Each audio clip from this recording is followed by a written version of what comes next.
আমি জানি না কেন, কি কারণে, কি উদ্দেশ্য নিয়ে এই বিয়াতি লোকজন আসছে, ওনাদেরকে কে প্রলোভন দিচ্ছে। নিকলির ঘোড়াউত্রা নদীর তীরে জেগে ওঠা 150 একর সরকারি খাস চর দখলকে কেন্দ্র করে আবারও উত্তেজনা দেখা দিয়েছে। প্রশাসনে টানানো লাল নিশান ছড়িয়ে চাষাবাদের অভিযোগ উঠেছে প্রভাবশালীদের বিরুদ্ধে। দখল নিয়ে দীর্ঘদিন ধরেই বিরোধ চলছে নিকলির সাতির চর ও বেয়াতির চর এলাকার বাসিন্দাদের মধ্যে।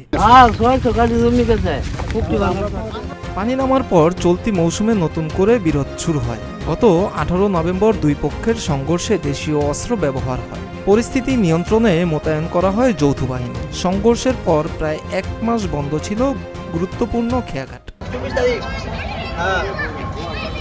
পরিস্থিতি সামাল দিতে গত 25 ডিসেম্বর উপজেলা প্রশাসন যৌথ বাহিনীর সহায়তায় প্রায় 150 একর খাস জমিতে লাল নিশান টানিয়ে সরকারি দখল নিশ্চিত করে। তবে সম্প্রতি বেয়াতির চর এলাকার কিছু ব্যক্তি সেই নিশান ছড়িয়ে আবার জমিতে চাষ ও ড্রেন নির্মাণ শুরু করেছে বলে অভিযোগ পাওয়া গেছে।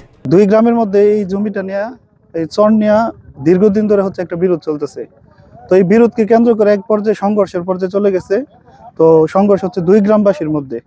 তো এরকম অবস্থায় প্রশাসন আইসা যেহেতু সরকারি খাস জায়গা, তারা লাল নিশান দিয়ে জায়গাগুলো চিহ্নিত করে গেছে এবং সাতির চর এবং বিয়াতির চর দুনো গ্রামবাসীকে বলে গেছে যে এখানে কেউ কোনো কিছু করতে পারবে না।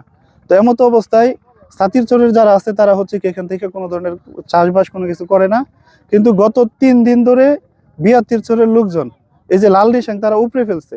হ্যাঁ, লাল নিশানকে তারা ওভারটেক করে তারা এখানে চাষবাস করতেছে, করার জন্য যা যা করার তারা এগুলো করতেছে। তাদেরকে পরিষ্কারভাবে বলে দিলাম যে আমার পক্ষে যেখানে সরকারে নিষেধ করে দিছে, প্রশাসনের লোক এসে ওইখানে আমার গাড়ি হাল চাষ করার জন্য যাবে না। তো আমরা যতটুকু জানতে পারলাম, এই ওনাদের এলাকা থেকে একটা গাড়ি নিয়ে আইসা হাল চাষ করার জন্য এই এলাকাতে আসছে। এই খাস জায়গা, সরকারি জায়গার মধ্যে আইসা 4-5 দিন যাবত ওনারা এখানে কাজ টাজ করতেছে এই জমি করার জন্য। লাল পতাকা টানানো হলেও আবার চাষাবাদের চেষ্টা চলছে। এতে এলাকায় নতুন করে উত্তেজনা তৈরি হয়েছে। বাধা দিলে হুমকি ও অপমান করা হচ্ছে। সাধারণ মানুষ আতঙ্কে আছে। অতিরিক্ত জেলা প্রশাসক মোহাম্মদ নাহিদ হাসান খান জানান, যৌথ বাহিনীর মাধ্যমে লাল নিশান টানিয়ে চরটি উদ্ধার করা হয়েছে।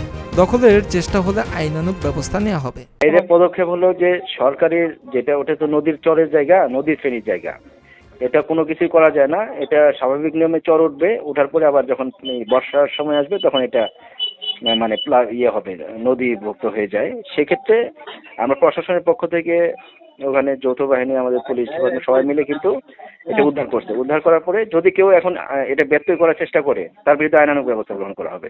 এলাকাবাসীর আশঙ্কা, দ্রুত ব্যবস্থা না নিলে আবারও সংঘর্ষের পরিস্থিতি তৈরি হতে পারে চর এলাকায়। মিরাজ হোসাইন, প্রতিদিনের বাংলাদেশ।